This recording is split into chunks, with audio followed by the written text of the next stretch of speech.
Hola, con ustedes Stephanie Franco y Eric Colón. Y esto es Lecciones de Escuela Sabática. Las lecciones de Escuela Sabática es un estudio diario que hacemos de la Palabra de Dios siguiendo la guía de estudio de la Biblia de la Iglesia Adventista del Séptimo Día para el mundo. Escucha, comparte, aprende y aplica las lecciones de la Palabra de Dios para tu vida.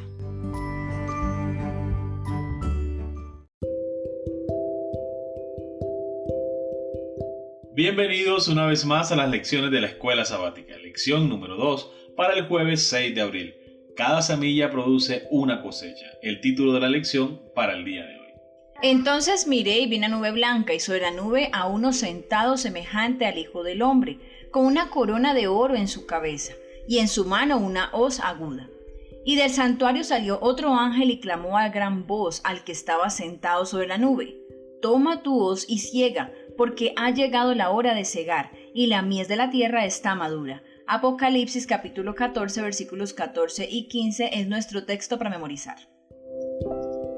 Ahora puedes apoyar este podcast con una pequeña donación para ayudar a sostener la creación de futuras lecciones. Tan solo debes hacer clic en el link de la descripción y seguir las instrucciones. De antemano, muchas gracias por tu donación. Que Dios te bendiga.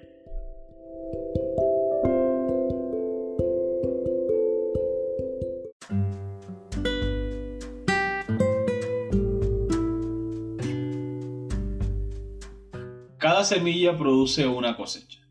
En Apocalipsis 14 hay dos cosechas. La cosecha de grano dorado representa a los justos y la cosecha de uva sangrienta representa a los injustos o perdidos. Ambas cosechas están completamente maduras. Cada semilla sembrada está completamente madura. Vamos a leer Apocalipsis capítulo 14 versículos 17 al 20 y responderemos a la pregunta: ¿qué significa la expresión el gran lagar de la ira de Dios? También veremos Apocalipsis capítulo 14 versículo 10, el capítulo 15 versículo 1 y el capítulo 16 versículo 1.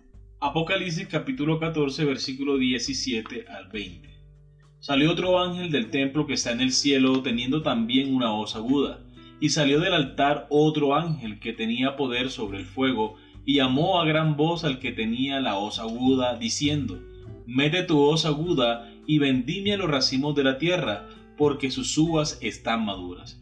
Y el ángel arrojó su hoz en la tierra, y vendimió la viña de la tierra, y echó las uvas en el gran lagar de la ira de Dios. Y fue pisado el lagar fuera de la ciudad, y del lagar salió sangre hasta los frenos de los caballos por 1600 estadios. Apocalipsis capítulo 14 versículo 10. Él también beberá del vino de la ira de Dios, que ha sido vaciado puro en el cáliz de su ira, y será atormentado con fuego y azufre delante de los santos ángeles y del Cordero. Apocalipsis capítulo 15 versículo 1. Vi en el cielo otra señal grande y admirable: 7 ángeles que tenían las 7 plagas postreras, porque en ellas se consumaba la ira de Dios.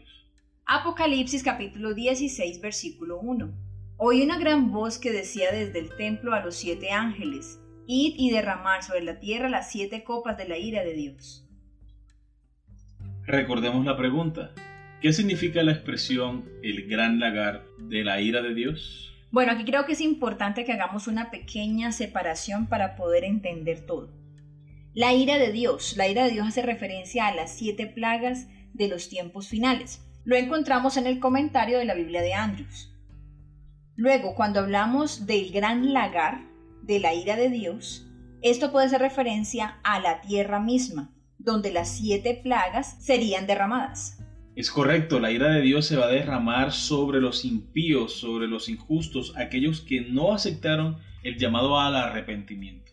Sabemos que esas uvas son representadas por cada ser humano, y el lagar es representado por el planeta Tierra. Y el día de la cosecha será cuando Cristo se manifieste en las nubes de los cielos para llevar consigo a los redimidos al cielo y dar el justo pago tanto a los justos como a los injustos. Amén.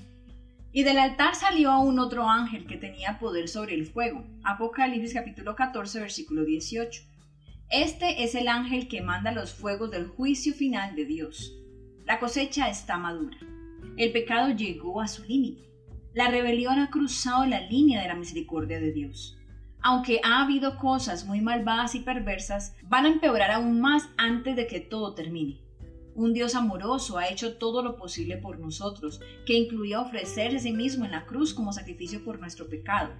Al que no tenía pecado, Dios lo hizo pecado por nosotros, para que nosotros llegásemos a ser justicia de Dios en él.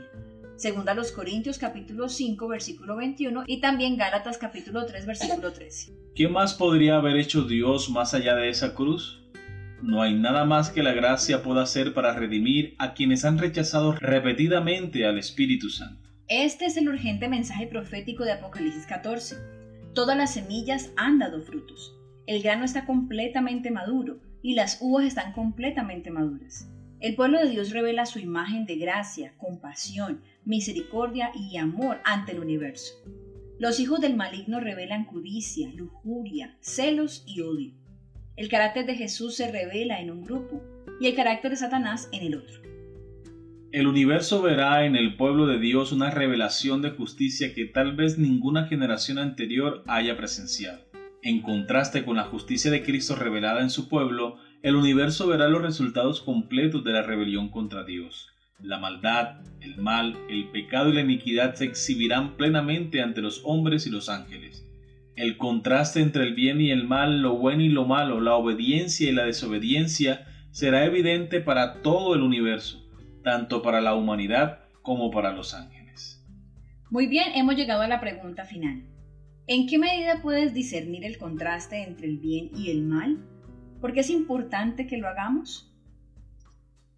Vamos a leer Hebreos capítulo 5 versículo 14. Pero el alimento sólido es para los que han alcanzado madurez, para los que por el uso tienen los sentidos ejercitados en el discernimiento del bien y del mal. Muy bien, recordemos las preguntas. ¿En qué medida puedes discernir el contraste entre el bien y el mal? ¿Por qué es importante que lo hagamos? La única forma de poder distinguir el mal es conocer el bien.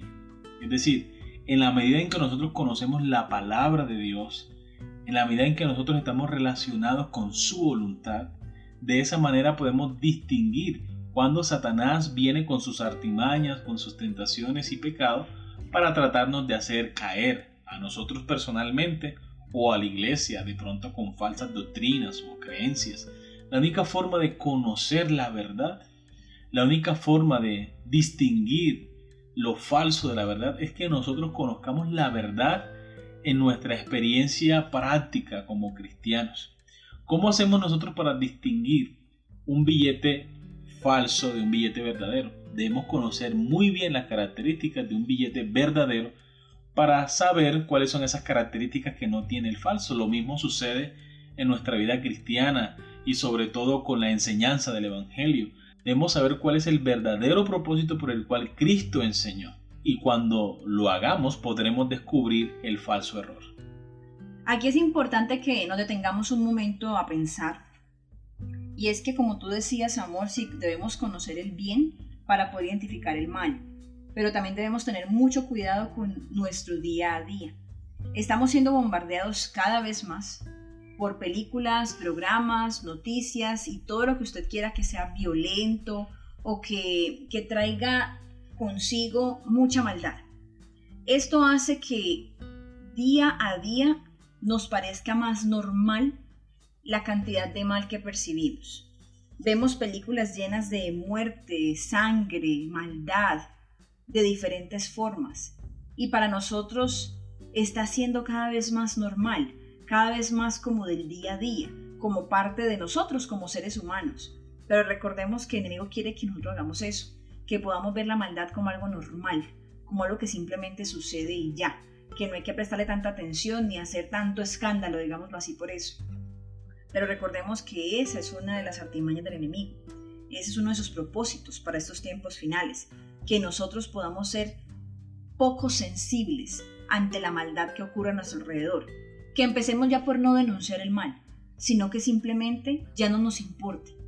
Entonces debemos tener cuidado con eso, porque debe importarnos realmente. Debe ser para nosotros algo de lo que debemos escapar, de lo que debemos huir y buscar la presencia de Dios, buscar cada vez estar más cerca de Él para no confundirnos, para no dejarnos engañar y para no alejarnos de Dios. Amén. Muy bien, queridos amigos y hermanos, hemos llegado al final de la lección. Esperamos que haya sido de gran bendición para ustedes como lo ha sido para nosotros. Si te gustó, no olvides darle like y compartirlo con tus familiares y amigos. También suscríbete para que estudiemos cada día las lecciones de la escuela sabática. Te esperamos mañana para una nueva lección. Que Dios te bendiga.